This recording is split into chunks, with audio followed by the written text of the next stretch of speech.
감사드립니다.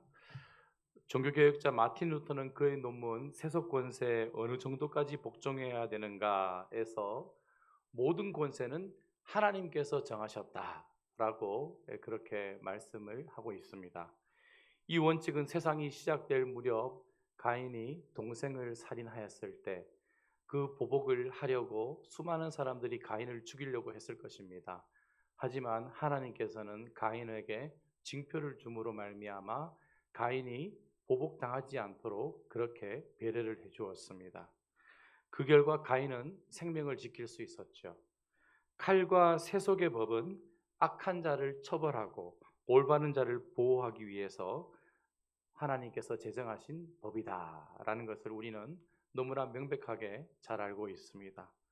본래 우리 그리스도인들은 세상이 정하는 법이 이 정도라면 훨씬 더 높은 수준에서 우리가 살아가고 있기 때문에 세상의 법이 어떻게 바뀐다 할지라도 저와 여러분들은 살아가는데 큰 어려움이 없을 것입니다. 그런데 오늘 법은 다니엘의 삶에 큰 영향을 주었습니다. 사실 다니엘이 왕의 법령이 반포되기 이전에도 이런 비슷한 경험을 하였는데요. 다니엘서 1장에 보면 고관이 다니엘에게 왕이 제사 드린 음식이죠. 산의 진미를 먹게 하였습니다. 그러나 다니엘은 제사 드린 음식을 먹을 수 없다라고 거부를 하면서 채식을 달라고 그렇게 말을 하였습니다. 그 결과 다니엘은 육식을 하였던 동료들보다 훨씬 더 얼굴에 빛이 빛나고 그 결과 또 동일하게 그 관리들에게 인정을 받는 것을 우리는 잘 알고 있습니다. 이처럼 다니엘은 세상의 법에도 잘 순종하면서 동시에 하나님의 법에도 잘 순종하는 지혜로운 모습을 보여준 것을 우리가 볼 수 있는데요. 그렇다면 오늘 본문은 다니엘을 해하고자 만든 총리와 국관들의 정말 계략이 아닐 수 없습니다. 그 내용은 지금부터 30일 동안에는 누구든지 신에게나 사람에게, 왕 외에 신에게나 사람에게 절을 하는 자는 사자굴에 던져 넣기로 하는 법인 것입니다. 이 반포된 법률은 왕의 도장을 찍었기 때문에 메대와 바사의 규례대로 고치지 못하였습니다. 왕조차도 고치지 못하는 법률이 된 것입니다. 총리와 국관들의 계략은 다니엘을 찍어내리기 위한 하나의 방편이 아닐 수 없음을 우리는 말씀을 통해서 분명히 확인할 수 있습니다. 성령으로 말미암아 주님께 복종하게 만드는 경건한 사람들이 모인 영적인 정부가 있는 반면 비그리스도인들로 구성된 악한 자들의 죄성을 억제함으로 평온을 유지하고자 하는 지금의 그리고 세계의 여러 나라들의 정부가 있습니다. 이 양자의 균형과 갈등 속에서 우리는 21세기 다니엘로 살아가고 있다고 해도 틀린 말이 아닐 것입니다. 한쪽은 경건을 위해서 있고 다른 한쪽은 악의 예방을 위해서 있습니다. 이렇게 영적인 정부만 있다면 악의 예방을 우리는 막을 수 없을 것입니다. 반면 세속적인 정부만 있다면 영적으로 하나님께 예배드리는 것은 무척이나 어려운 일일 것입니다. 그렇다면 오늘 다니엘의 마음속에 있었던 이 경건에 대한 고뇌와 고민, 그리고 그 모습 속에서 다니엘이 하나님의 법에 순종하면서 동시에 세상의 법을 어떻게 지혜롭게 잘 극복하였는지를 통해서 우리 예수 믿는 사람들은 어떻게 살아가야 되는가, 그것에 대해서 함께 말씀의 은혜를 나누고자 합니다. 먼저 첫 번째로, 성도는 하나님의 법이 아무리 한시적이라고 할지라도 타협의 대상으로 삼아서는 안 된다라는 것입니다. 아멘. 예.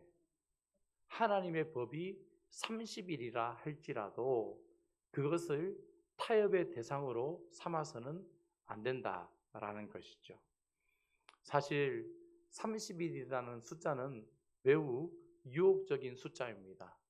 이때까지 주변의 동료들이, 다니엘을 아끼는 동료들이 말을 했을 것입니다. 다니엘아, 네가 지금까지 열심히 기도 생활 해왔지 않느냐. 그러니 딱 30일만 눈을 감자. 눈을 감고 우리 모른 척하고 하나님께 기도 드리지 말자. 요즘식으로 말하면 예배 드리지 말자. 딱 30일, 한 달만 예배 드리지 말고 기도하지 말고 우리가 하나님께 나아가게 된다면 오늘 너는 하나님 아버지 앞에 사자굴에 던져 넣음을 당하지 않게 될 거야 라는 것이죠. 오늘 하나님께 기도하는 것을 자신의 목숨보다 더 중요하게 생각하고 있었기 때문입니다. 다니엘은 왕의 도장이 찍힌 것을 알고 있었습니다. 오늘 10절 말씀을 같이 한번 읽어보실까요? 10절 말씀을 읽겠습니다. 시작. 다니엘이 이 조서에 왕의 도장이 찍힌 것을 알고도 자기 집에 돌아가서는 윗방에 올라가 예루살렘으로 향한 창문을 열고 전에 하던 대로 하루 3번씩 무릎을 꿇고 기도하며 그의 하나님께 감사하였더라. 아멘. 여기 왕의 도장이 찍힌 것을 알고도라는 부분에 있어서 알고도는 완전히 알았다라는 것이죠. 이 도장의 의미가 무엇을 의미하는지 완전히 이해했다라는 것이죠. 이 도장은 나를 죽이기 위한 도장이구나. 이 도장의 의미는 나의 목숨을 빼앗아 가기 위한 도장이구나. 다니엘이 몰랐던 것이 아닙니다. 오늘 다니엘의 행동은 다리오 왕에게 권세를 누가 허락했습니까? 바로 하나님이시죠. 그런데 그 권세를 허락하신 그 권세에 복종하지 않는 다니엘의 모습을 보면서 우리는 의문점을 갖게 됩니다. 그렇다면 세속권세, 루터의 논문처럼 어느 정도로 복종을 해야 되는가? 정말 기도하지 못하게 하는 법률이라면 법을 지키지 않아도 되는 것이 하나님 안에서 합당한 모습이구나 라는 것을 다니엘의 모습을 통해서 우리는 알게 되죠. 그래서 세상에서 동성애를 합법화하는 법률이 제정된다. 아니면 또 동성애가 정말 괜찮다라는 식으로 교육이 이루어지는 현장에서 그렇게 된다면 우리 그리스도인들은 어떻게 해야 된다라는 것이죠. 우리 그리스도인들은 그것은 아니다. 동성애는 비성경적이다. 그죠? 그리고 그런 교육을 합당하게 해서는 안 된다라고 당당하게 맞서 싸울 수 있는 저와 여러분이 되길 바랍니다. 초대교회 당시 베드로와 다른 사도들은 예수 그리스도를 전파하지 말라는 유대 당국의 명령을 받았습니다. 그러나 베드로는 사람보다 하나님의 명령에 순종하는 것이 당연하다라고 사도행전 5장 24절에서 말씀하고 있는 것을 우리는 알 수 있습니다. 그리스도인들은 우상 숭배를 강요하고 하나님을 배반하라는 법률이 있을 때 그 법을 따라가게 되어서는 안 된다라는 것이죠. 그런 점에서 우리 주기철 목사님께서 얼마나 훌륭하신 분인지 우리는 존경하지 않을 수밖에 없는데요. 신사참배가 횡행하던 일제 치하에 그 서슬퍼런 일제의 감시와 칼날 속에서 주기철 목사님은 순교까지 하면서 하나님께 예배를 드렸습니다. 하지만 많은 목회자들과 또 지도자들이 어떻게 하였습니까? 괜찮다. 그거는 그냥 국민 의례 가운데 하나이니까 신사참배해도 괜찮다라고 하면서 신사참배를 하는 안타깝고 부끄러운 한국교회의 역사가 있지 않습니까? 오늘 본문을 통해서 우리는 하나님을 가까이 하는 영적 활동이 결코 타협의 대상이 될 수 없음을 알게 됩니다. 특별히 주일을 성수하는 것은 더더욱 그렇다라는 것이죠. 예배는 타협의 대상이 될 수 없는 하나님께 드리는 우리 최선의 삶인 줄 믿으시길 바랍니다. 예배를 통해서 은금을 드리는 것보다 더 많은 것을 내 마음의 중심을 통해서 하나님께 나아갈 때 하나님께서 기뻐하신다라는 그 확신이 여러분에게 있으시죠? 그 확신으로 하나님께서 그 영광을 받으실 줄 믿습니다. 20세기 신실한 성경 연구가인 목회자였던 아더 핑크가 쓴 주일 거룩한 안식일에서 주일을 어떻게 지키는 것이 바람직한가 두 가지 예를 들고 있습니다. 한 가지는 바리새인들이 저지른 형식적인 오류에 빠져서는 안 된다. 아마 바리새인들이 21세기를 살아가고 있다면 정말 최선을 다해서 예배를 드렸을 것입니다. 그러나 그 예배를 하나님께서는 기뻐받지 않으셨다라는 것을 우리 성도님들 누구나 잘 알고 계실 것입니다. 내가 예배의 현장에 있듯이 내 마음의 중심도 하나님께 있어야 된다라는 것이죠. 내 마음의 중심과 생각이 콩밭에 있어서는 안 된다라는 것이죠. 혹시 혹여나 한 분이라도 지금 콩밭에 가 계신 분이 계시다면 빨리 돌아오시길 바랍니다. 빨리 돌아오셔서 이 자리에서 하나님을 향해서 집중을 하시길 바랍니다. 그리고 자유분방한 의미로 악하고 음란한 세대를 본받아 육신의 정력을 채우려고 해서도 안 된다라는 것이죠. 그래, 오늘 예배 드렸으니까 나머지 시간은 내 시간, 나머지 시간은 내 자유, 그렇게 해서는 안 된다라는 것이죠. 양자 사이의 균형을 잡아야 되는데 확실한 것은 주일은 다른 날과 구별되어야만 한다라는 것입니다. 주님의 영광을 위해서 제정되었기 때문인 것입니다. 농사 짓는 것에 빗대어 말씀드리자면 주일 예배는 씨를 뿌리는 날이에요. 씨 뿌림 없이 어떻게 여름에 수박이라든지 참외라든지 자두라든지 그런 과일을 먹을 수 있겠습니까?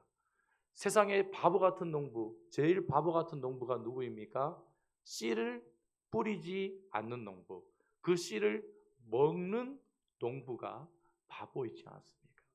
세상에 그런 사람, 그런 성도님들은 안 계신 줄 믿습니다. 그만큼 씨앗은 한 해에 농사를 짓는 결정적인 요소이고, 그래서 우리 역시 신앙의 의무와 신앙의 자유 가운데 속에서 신앙의 개성을 우리가 주장해서는 안 된다라는 것이죠. 사랑하는 여러분, 주일 예배를 통해서 천국의 기쁨을 미리 맛보시고 주일 예배를 통해서 천국 안에 온전히 거하시는 저와 여러분 되시길 바랍니다. 이사야서 58장 13절에서 14절 말씀은 주일 예배를 이렇게 말씀하고 있습니다. 만일 안식일에 내 발을 금하여 내 성일의 오락을 행치 아니하고 안식일을 일컬어 즐거운 날이라 여호와의 성일을 존귀한 날이라 하여 이를 존귀 여기고 내 길로 행치 아니하며 내 오락을 굳지 아니하며 사사로운 말을 하지 아니하면 내가 여호와의 안에서 즐거움을 얻을 것이라. 내가 너를 땅의 높은 곳에 올리고 내 조상의 야곱의 업으로 기르리라. 여호와의 입에 말이니라. 아멘. 사랑하는 성도 여러분, 제가 주일 성수 예를 통해서 하나님의 법에 타협하지 않아야 되는 이유를 말씀드렸습니다. 마찬가지로 다니엘은 30일이라는 그 기간 동안 타협하지 아니하였습니다. 그렇다면 내가 삶의 현장에서 타협해서는 안 되는 부분이 있다라는 것이죠. 그것은 무엇입니까? 오늘 이 시간 이 자리에서 대답하지 마시고 삶의 현장에서 이것은 하나님과의 관계 속에서 내가 타협하는 부분이구나. 하나님과의 관계 속에서 이것은 내가 세상에 밀리고 있구나. 여러분 분별하시고 또 그래, 이 부분은 내가 잘하고 있구나 확인하셔서 더욱더 승리하시는 귀한 성도님들 되시길 바랍니다. 두 번째, 성도는 영원한 삶에 대한 의식을 전제로 하늘의 법을 소망해야 됩니다. 우리의 의식이 어디에 있어야 된다고요? 하늘에 있어야 된다. 사도신경에 대해서, 사도신경을 우리가 예배 가운데 한 순서로 넣었지 않습니까? 3일 만에, 부활한 지 3일 만에 우리가 다시 예수 그리스도께서 부활하신 지 3일 만에 이 땅에 오신 것을 우리가 고백하였듯이 우리도 그렇게 부활할 줄 믿습니다. 이 땅의 고난이, 이 땅의 고통이 괴로움이지만, 피할 수 없지만, 그러나 부활의 소망이 있기 때문인 것이죠. 박영선 목사님의 구원 그 이유라는 책의 지혜를 잠시 빌렸는데요. 신앙에도 신바람이 있다는 것입니다. 수학 문제를 푸는 것이 재미있고 즐거워서 하는 학생이 있습니다. 처음에 수학이 얼마나 어렵습니까? 그래서 수포라는 말이 나왔죠. 수포가 무슨 말이죠? 수학을 포기한 학생, 수학을 포기한 학생. 영포, 영어를 포기한 학생. 올포는 뭐죠? 다 포기한 학생. 포기하시면 안 됩니다. 그래서 오늘 그렇게 된다면 수학이 신바람 나면 공부는 의무가 아니라 기쁨이 되는 것이죠. 귀한 성도님들, 하나님 아버지 앞에 나아가는 신앙의 성숙이 저와 여러분에게 있어야만 되는데, 신앙의 성숙을 위해서 내가 발버둥 친다고 할지라도 그 발버둥이 고통이 되는 사람이 있고 기쁨이 되는 사람이 있다라는 것이죠. 어디에 속하십니까? 기쁨인 줄 믿습니다. 돈도 마찬가지죠. 돈을 쓰는 사람이 소유한 사람보다 삶에 더 기쁨과 재미가 넘쳐납니다. 물론 버는 것은 힘들다라는 것은 알고 있습니다. 하지만 돈은 벌기 위해서 버는 데만 목적이 있는 것이 아니라 쓰기 위해서 돈을 벌지 않습니까? 그렇죠? 자녀들에게 용돈 주시거나 아니면 무슨 필요한 물건을 사실 때 돈 버는 재미가 있지 않으십니까? 돈 쓰기 싫어하시구나. 마찬가지로 생명도 동일하다라는 거죠. 생명도 소유하는 데만 목적이 있는 것이 아닙니다. 하나님께서 저와 여러분에게 생명을 주신 이유는 생명을 하나님께 쓰기 위함인 것입니다. 생명을 이웃에게 쓰기 위함인 것입니다. 그 영원한 나라와 그 영원한 나라의 임재를 위해서, 그리고 이 땅에 힘들어하는 이웃을 위해서 생명을 써야 된다라는 것입니다. 오늘 본문에서 다니엘은 영원한 하늘나라에 대한 의식을 가지고 있었습니다. 그렇기에 다니엘은 그의 기도 시간을 목숨같이 소중히 여기면서 법령이 반포되었음에도 두려워하지 아니하고 사용했던 것입니다. 사랑하는 여러분, 하나님께서 나에게 맡기신 것은 쓰십시오. 하나님께서 나에게 주신 것은 하나님의 영광을 위해서, 그리고 이웃의 행복을 위해서 사용되어야만 하는 것입니다. 꽉 붙잡고 쥐고만 계지 마시고 나누어 주시길 바랍니다. 하나님을 위해서 사용하시길 바랍니다. 나중에 천국 갈 때 가지고 갈 수 있는 것은 아무것도 없습니다. 많이 가지고 가시려고 그러시는데 아무것도 못 가지고 갑니다. 아무것도 못 가지고 가니까 티끌모아 태산이라지만 단지 모아두기만 하는 것은 현명하지 않습니다. 주님을 위해서, 그 나라의 법을 위해서 준수하는데 힘을 쓰시길 바랍니다. 그렇다면 주님을 위해서 어떻게 설계할 것인가? 주님을 위해서 내 남은 인생을 어떻게 설계하고 어떻게 사용할 것인가? 바로 한 가지 예를 들자면, 나라는 존재는 영적으로 우리 이 교회에 속해 있다라는 공동체 의식, 많이 들어보셔서 아실 것입니다.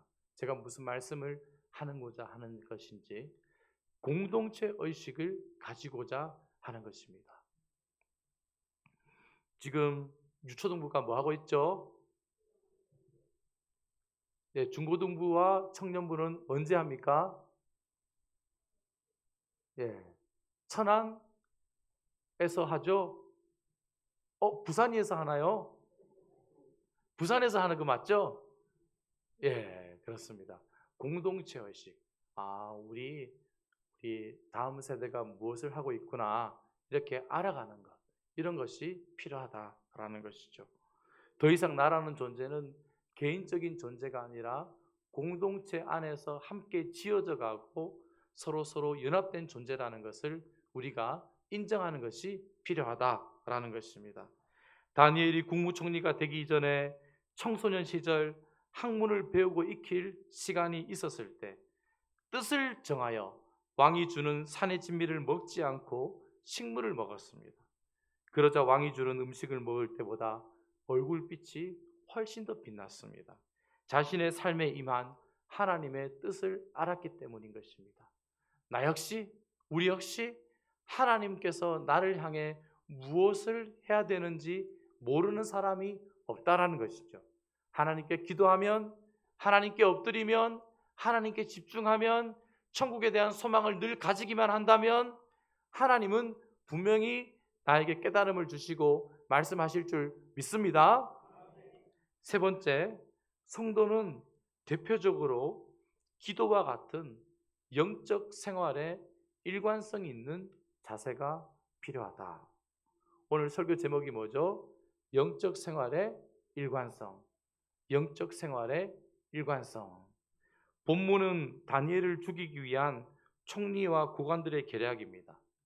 다니엘은 율법을 준수해야 된다는 사실, 특별히 하루 3번 예루살렘으로 창문을 열고 기도해야 된다는 것을 잘 알고 있었습니다. 그렇기에 적대자들이 보아도 다니엘은 매일 그렇게 하니까 내일도 그러겠지, 또 내일 되면 그 다음 날도 그러겠지, 그 다음 날 되면 또 내일도 그러겠지. 적대자들이 보아도 다니엘은 그렇다라는 것입니다. 일관성을 매개로 계략을 꾸밀 수밖에 없었던 것은 그만큼 다니엘의 영적 생활이 지속적이었다라는 것이죠. 오늘 그런 점에서 귀한 목사님께서 45년이라는 긴 세월을 하나님만 바라보고 달려가신 것은 후배 목사로서 정말 존경을 금할 수가 없습니다. 사랑하는 여러분, 함께 동력하시고 함께 기도하신 귀한 성도님들 계신 줄 믿습니다. 믿음으로 동력하시고 믿음으로 기도하시고 믿음으로 지금까지 달려오신 것 정말 존경스럽습니다. 정말 대단하신 것입니다.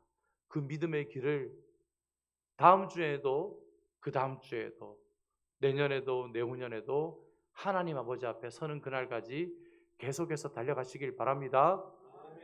변함없이 하나님 부르시는 그날까지 더욱더 교회가 부흥되고 성장할 수 있도록 나아가시길 바랍니다. 우리가 주님을 향해서 영적 생활의 일관성을 가지기 위해서 때로는 헌신과 봉사, 기도와 주일 성수, 또 물질, 이 모든 것 잘하고 싶은데 잘 되지 않는 경향이 있는 것이 사실입니다. 그러다가 포기하고 다시 하고 포기하고. 왜 그럴까요? 내가 큰 감동을 못 받았기 때문에, 내가 감정이 움직이지 않기 때문에 그렇지 않습니다. 신앙생활은 감정이 아니라 생각입니다. 아멘. 한번 따라해 보실까요? 신앙생활은 감정이 아니라 생각의 변화입니다. 생각이 바뀌게 되면 행동이 바뀌게 되고, 행동이 바뀌게 되면 습관이 바뀌게 되고, 습관이 바뀌게 되면 삶이 바뀌게 되고, 삶이 바뀌게 되면 인생이 바뀌는 줄 믿으시길 바랍니다. 그래서 신앙이라는 것은 생각의 싸움이에요. 생각의 싸움, 생각의 고뇌, 생각을 얼마나 긍정적으로 잘 하느냐. 그래서 부정적인 생각을 안 하는 게 중요해요. 하지 않을 수는 없지만 부정적인 생각이 들어올 때 부정적인 생각을 밀어내야 돼요. 부정적인 생각을 떨쳐버려야 돼요. 긍정적인 생각으로 무장하시길 바랍니다. 일관성을 갖춰주면 좋은 점은 저축에 넣을 수 있다는 거예요. 일관성을 갖추면 위급할 때 써먹을 수 있어요. 기도도 분량이 있지 않습니까? 댐도 수위가 차야지만 방류하지 그냥 방류를 못하지 않습니까? 기도도 분량이 차야지만 하나님께서 응답하시는데 평상시 계속 분량을 쌓아놓으면 위급할 때 써먹을 수 있다는 것입니다. 일관성 있는 신앙생활은 결국 다리오 왕에게 그 마음을 변화시켜 주었고 그 생각을 변화시켜 주었고 결국은 다니엘에게 그 다리오 왕의 입술을 통해서 하나님께 영광 돌리는 모습을 보여주었습니다. 우리 다니엘서 6장 26절 오늘 본문 뒤에 있는 27절 말씀을 같이 한번 읽겠습니다. 6장 26절 27절 말씀을 같이 한 목소리로 읽겠습니다. 시작. 내가 이제 조서를 내리노라. 내 나라 관할 아래에 있는 사람들은 다 다니엘의 하나님 앞에서 떨며 두려워할지니 그는 살아 계시는 하나님이시요 영원히 변하지 않으실 이시며 그의 나라는 멸망하지 아니할 것이요 그의 권세는 무궁할 것이며 그는 구원도 하시며 건져내기도 하시며 하늘에서든지 땅에서든지 이적과 기사를 행하시는 이로써 다니엘을 구원하여 사자의 입에서 벗어나게 하셨음이라 하였더라. 아멘. 누가 한 말입니까? 메대와 바사에 고치지 못하는 규례를 제정한 다리오 왕이 한 말입니다. 누구를 향해서요? 다니엘의 하나님을 향해서. 오늘 이 말씀에 나온 것처럼 그는 멸망하지 아니할 것이요 그의 권세는 무궁할 것이며 구원도 하시며 건져내기도 하시고 하늘에서든지 땅에서든지 이적과 기사를 행하시는 하나님, 그 하나님이 다니엘의 하나님만 아니라 바로 나의 하나님이기도 하다라는 것입니다. 우리의 하나님이기도 하다라는 것입니다. 그 사실을 믿으시고 아멘으로 믿음으로 나갑시다. 아멘. 사랑하는 여러분, 오늘 그 자리 편하십니까?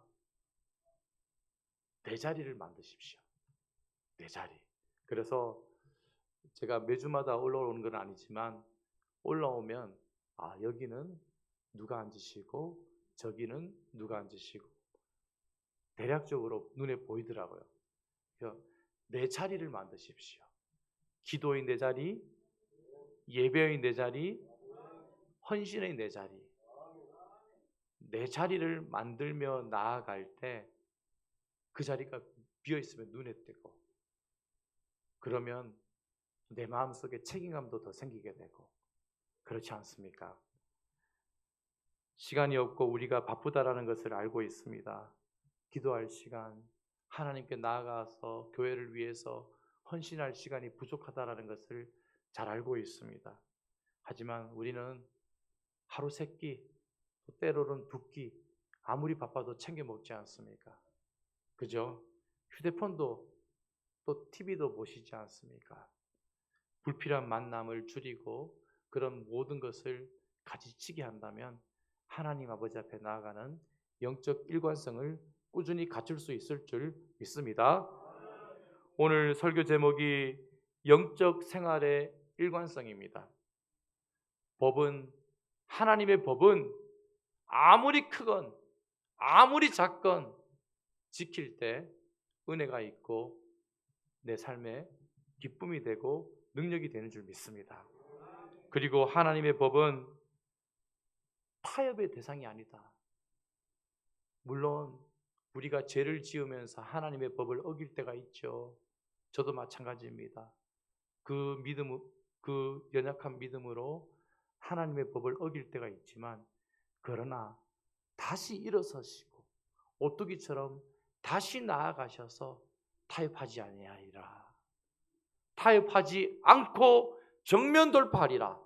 그 믿음으로 나가시길 바랍니다. 그리고 흥이 나서 신바람이 나서 그래 저도 힘든 일이 있을 때 일부러 크게 웃습니다. 크게 웃으면요 그렇게 생각이 바뀌게 되고 힘든 일은 작게 느껴지고 내 안에 나는 천국에 가는 사람인데 나는 부활하는 사람인데 이런 문제 때문에 이런 일들 때문에 내 기쁨을 빼앗길 수 있을까? 그럴 수는 없지 않습니까? 우리가 나는 하나님 아버지 앞에서 이렇게 수많은 가족들이 있는데 저와 여러분은 영적 가족이지 않습니까? 서로 가족이지 않습니까? 그런데 세상에서 눌림을 당하고 어려운 일들을 겪을 때 내가 기죽을 필요가 없지 않습니까? 사랑하는 여러분, 마지막으로 일관성을 갖춘다면 나도 변화되고 주변 사람들도 바뀌게 될 것입니다. 저 사람 알고 보니 예수 믿는 사람이래. 저 사람 알고 보니 교회에 직분자래. 저 사람 알고 보니 신실한 하나님의 자녀래. 그렇게 되면 그 인생도 바뀌게 되는 것이거든요. 역시 교회 다니는 사람은 다르구나. 역시 예수 믿는 사람은 다르구나. 그 역시의 주인공 되시길 바랍니다. 하나님의 법을 따르는 영적 일관성으로 승리하시며 나아가는 이번 여름 한 해 되시길 바랍니다. 우리 같이 반주에 맞추어서 한번 기도하겠습니다. 하나님,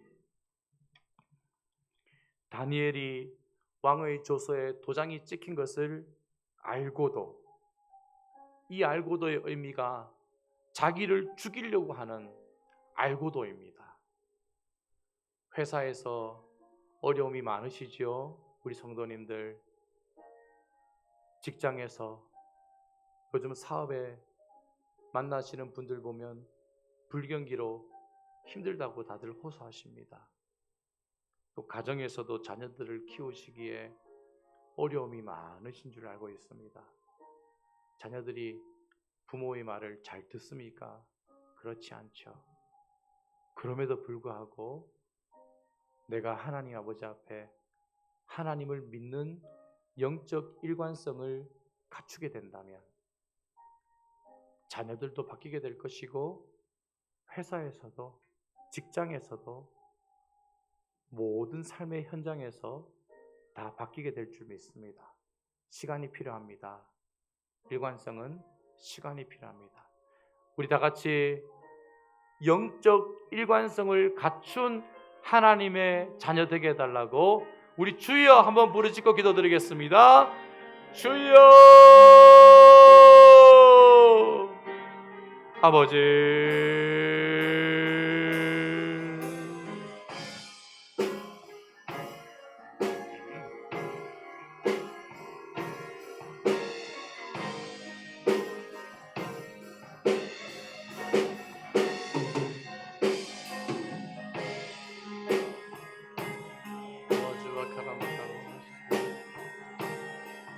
아버지,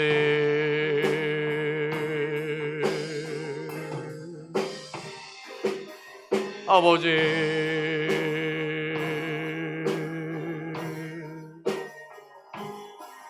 아버지,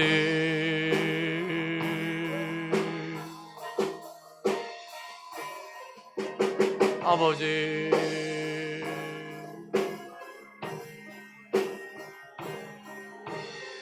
아버지,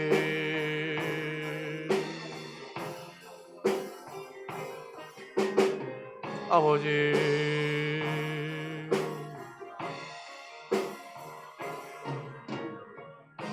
아버지,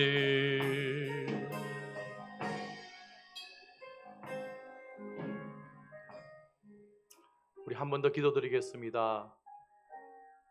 45년이라는 세월이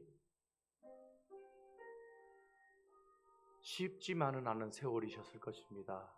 우리 담임 목사님 목회 남은 여정 하나님 더 큰 복을 내려주셔서 45년 믿음으로 달려오셨듯이 앞으로 끝까지 달려가시게 도와주시고 또 우리 모든 성도님들 한 마음으로 영적 일관성 안에서 승리할 수 있는 우리 모두 되게 해달라고 한 번 더 주여 부르짖고 기도드리겠습니다. 주여, 주여.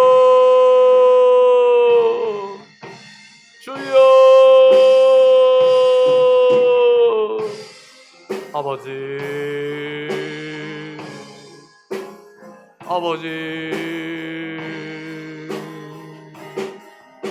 아버지, 아버지. 하나님, 목사님 축복하여 주시고 성령의 능력으로 강건하게 하시며 이전보다 이유가 더 빛나는 존귀한 주의 종 되게 도와주시옵시고 성령의 능력으로 승리하게 도와주시옵시고 성령의 크신 은혜 아래서 앞으로의 인생길 더욱더 순조롭게 열어주시옵시고 하나님의 귀한 주의 종 되게 도와주시옵소서. 하나님, 하나님, 하나님, 하나님, 하나님, 하나님 도와주시옵소서. 하나님, 하나님, 하나님, 하나님, 하나님 도와주시옵소서.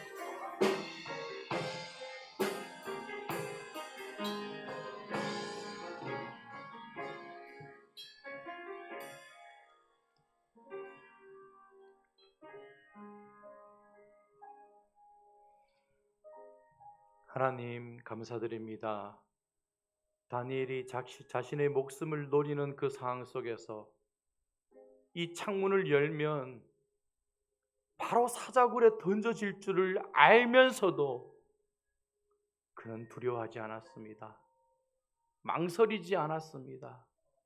왜냐하면 신앙은 타협의 대상이 될 수 없으며 하나님보다 더 높으신 분도 없고 하나님은 나를 구원하신 분이시며 죽음에서 나를 건지셔서 우리를 부활에 이르는 그 단계까지 변화시켜 주실 분이시기 때문입니다.